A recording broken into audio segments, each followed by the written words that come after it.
All right, today we will be going over Java set number 9. So let's get started.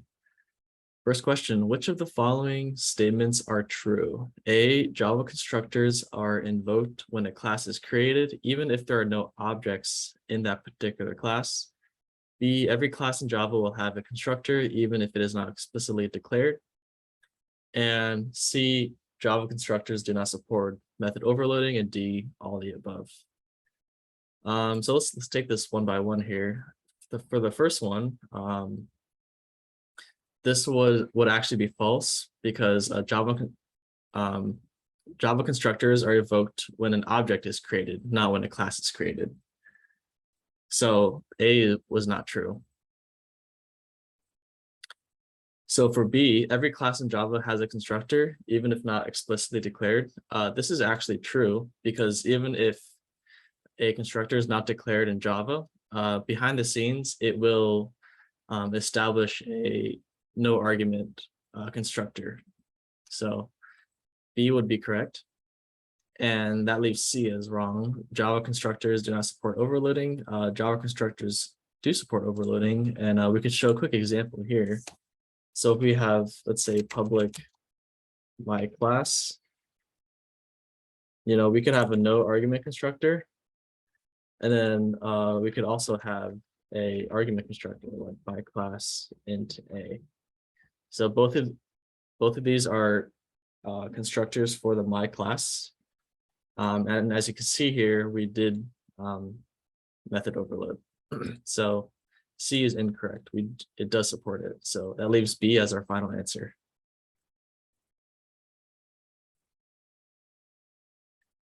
All right, let's look at 2. Predict the output of the given code. We have a sample class, protected int sample class, object created, and then in the main class, we just create a new instance of that as an object. So upon looking, everything looks pretty fine. We're just creating a new class. However, there's one quick thing to see here, and that is right here in the protected int. So in Java, we cannot have a return type on a constructor. So because of that, the code will end up with a compilation issue, and the error will be actually D, constructor has a return type. So it's going to point out that there's a return type on the constructor, and it's going to complain, and it can't be that. All right, number 3, which of the following statements are false about object-oriented concepts? Execution time polymorphism is achieved only by protected members.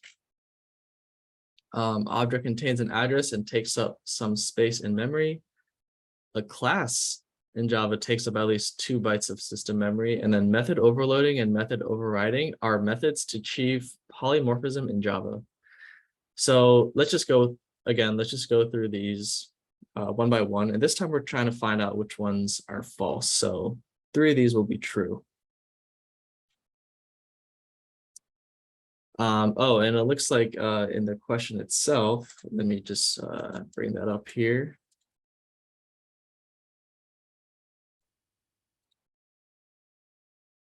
We have the following choices. I forgot to include that here. So A, B, C, and D here. All right, so looking at number 1, execution time polymorphism is achieved by protected members of a class in Java. So this would be false. There is actually no such thing as an execution time polymorphism. That's just not a thing in Java. So that first statement has to be incorrect. And looking at number 2, so this is false. Let's just label that. Object contains addresses and takes up memory. This is true. Every object in Java, it takes up some portion of like memory. So this is true. Number 3, a class in Java takes up at least 2 bytes of system memory. This would be false because, again, while objects contain memory, the class itself is just a logical entity, and the class itself doesn't actually take up any memory. It's when you use that class to instantiate an object is when you start taking up memory. So because of that, this would be false. And for the last one, this is true because method overloading and method overriding are both really common concepts that we use when creating classes, and they're both part of the polymorphism structure in Java. And we will go over a bit more of that in the later questions.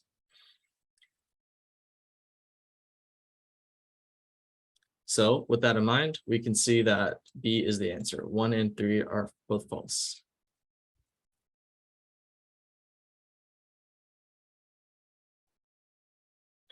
All right, for the code given below, what type of polymorphism is illustrated?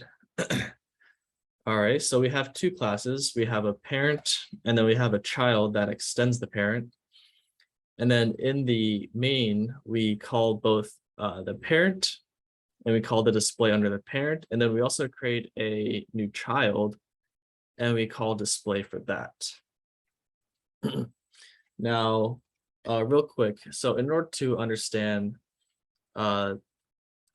this type of question, we have to understand what is compile time polymorphism and what is runtime. So let's go over that really quickly here. So let's start our runtime. So what is runtime polymorphism?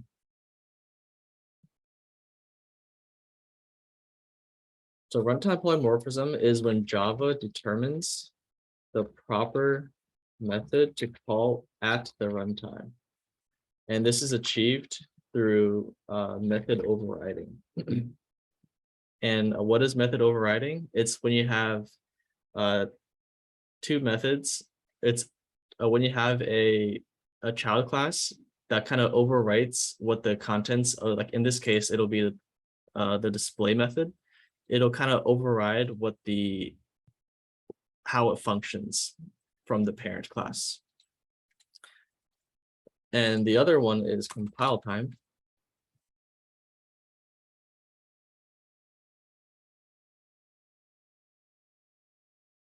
Which is when Java knows which method to call by checking the method signatures. And this is also achieved by method overloading. So the key takeaways to understand here is that whenever you see any kind of method overriding, then you know that this will be runtime polymorphism. And if you look at anything that involves method overloading, that will be compile time polymorphism. So a good example of the compile time is like, let's say I have, let's look at an example. Like if I have like an int add, right, that just kind of adds these together. I could do method overloading by writing another add, but of different signature. So for example, double add, right? It does the same thing. It's still, they're both add functions and they're have the same spelling, but the method signatures, both the return type as well as the parameters are changed. So this will be compile time polymorphism because the compiler can instantly detect what kind of method is being called by looking at the signatures and then adjusting as such. So as we can see here, we're creating a parent class, and then we're kind of overriding what the display method does when we create the child class. So the first time it'll print parent class, and the second display will print child class. So as we can see here, this will be a case of runtime polymorphism. Method overriding.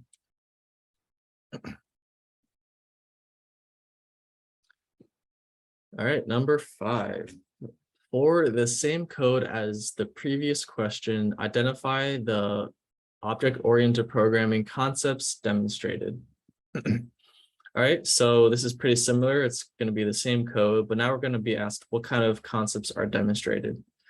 Now, immediately off the bat, as we can see, polymorphism is one of the concepts demonstrated because it uses the runtime polymorphism to call the second display. So we know polymorphism is one of them. And the other one would actually be inheritance A. The reason for this is because inheritance is the concept of having child classes and having those child classes extend off any kind of parent superclass. So that whole concept of classes and subclasses, that is inheritance, because when you extend a class off a parent class, it inherits all the properties of that parent. So in this case, the child is inheriting all the properties of the parent. So inheritance and polymorphism will give us A as our answer.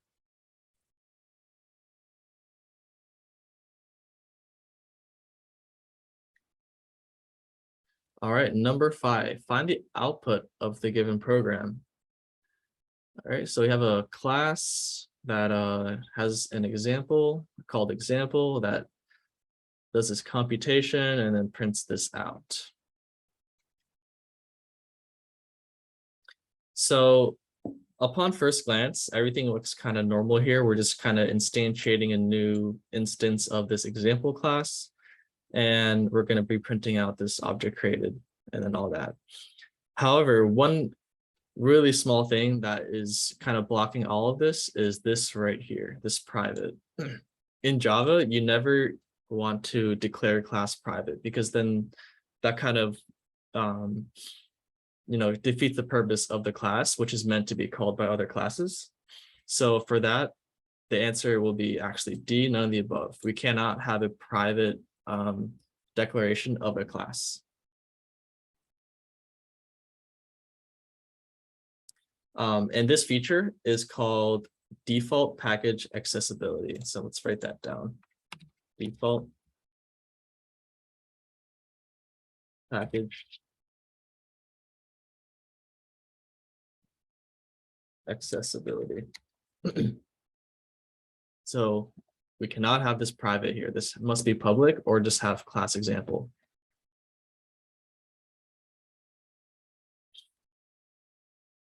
All right, moving down to 7, for the code given below, which is a slightly modified version of the previous question, how many lines of output will be generated? All right, well, let's just go through this one by one. So it looks like the modification that they were talking about compared to this question was they added one more class called another example, which extends example. And this just calls the super header and prints out. And remember, the super is a keyword that calls the constructor of the superclass of the current class. So let's just go through this line by line and figure out how many lines are getting printed. So first, we're going to create a new object called object1 of type example, and we're going to pass in 7.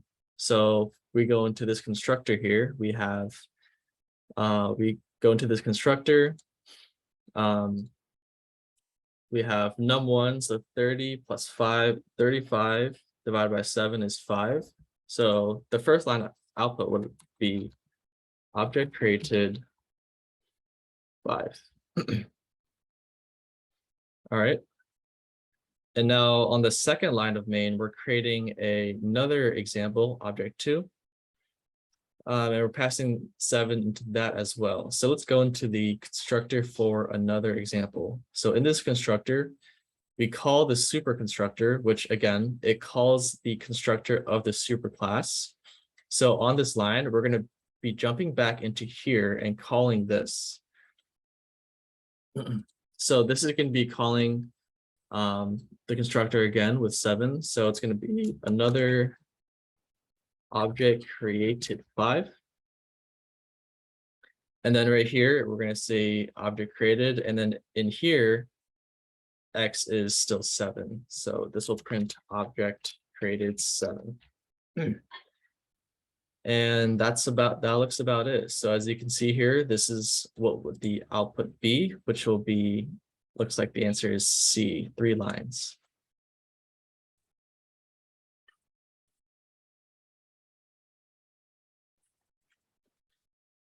All right, number 8. Which of the following statements is true? Compile time polymorphism and dynamic polymorphism are the same. In case of inheritance, the child class cannot add its own fields and methods in addition to parent class. An abstract class cannot have final methods. And D, we can create a fully encapsulated class in Java by making all of the data members of the class private. All right, so looking at A, compile time polymorphism and dynamic polymorphism. So if you remember in the previous question where we explained the difference between the runtime and a compile time, that is what it's referring to here. And, obviously those are they both fall under the polymorphism, but they are different. Compile time and runtime polymorphism are handled differently. So this is false. For this one, this will also be false. It can add its own field. In fact, that is kind of the whole point of creating child classes, is to add more, specifics on what kind of class that is. So because of that, a child class can and is encouraged to add its own fields and methods in addition to the parent class. So this is false. Let's look at C here. An abstract class cannot have final methods. This will also be false. Just as a quick review, a final method or anything declared final is basically our way of saying that we don't want the contents of that variable or method or class or anything to be modified. And that is still fine within an abstract class. So this is also false. And then this leaves D as the final answer here. We can create a fully encapsulated class. Remember, if we make a class, we can have a series of instance variables. So like say, public class car.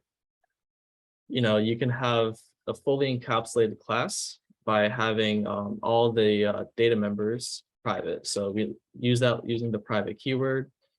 Like you can have a color or private int here, anything like that. You can label all these private, and then what that'll do is make the entire class fully encapsulated.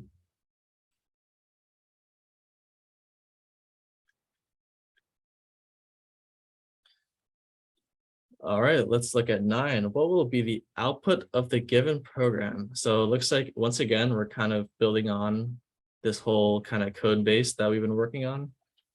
And it looks like the difference here is we're adding yet another example here that extends the another example. So if you go through this, so we have an example of new example, right? So we start here. So this will be object created 5.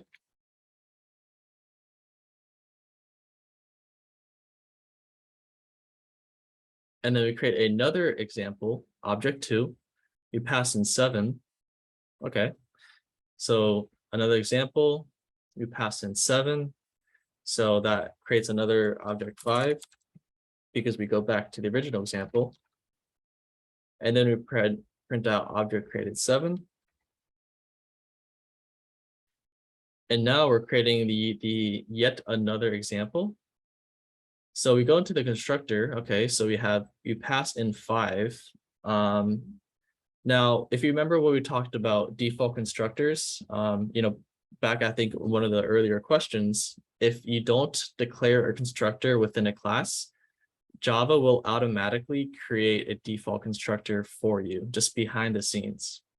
So what will happen here for this class is it'll create a default constructor. So like it'll call the super, but because there's no super declared, it'll call the super of a default constructor. So it'll just call like this.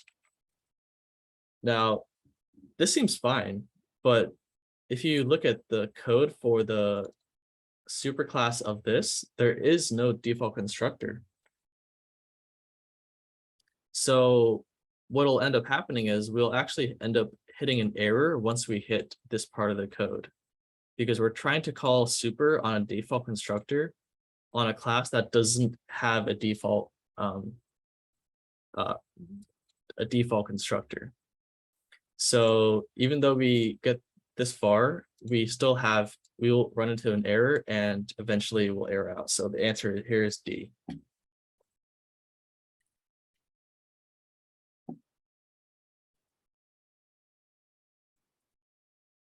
All right, last question here. What will be the output of the given program? So we have a class, sample class, and then we have a child that extends that class, and it looks like we're trying to make a new object of that child class. All right, so let's just start at the main here again. So we have a new child, okay. So now we're in here. And remember, just like I said last question, for the last question, if you have a class and you don't,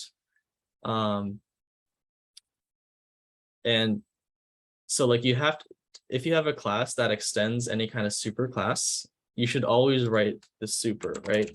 And if you don't have that, it'll just call it by itself. So what's going to end up happening here is we're going to enter the constructor for child. It's going to behind the scenes call the constructor for this superclass. So it's going to call this.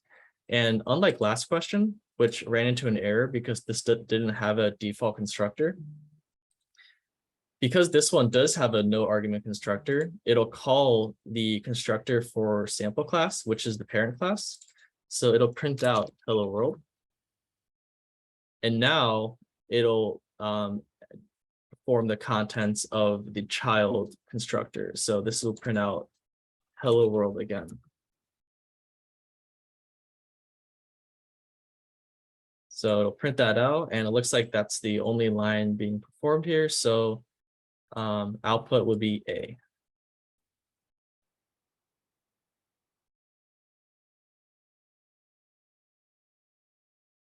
All right, well, that will conclude the 10 questions for this set. As a brief reminder, we always upload all our videos on our YouTube, as well as all the contents and news on the following website here. Thank you.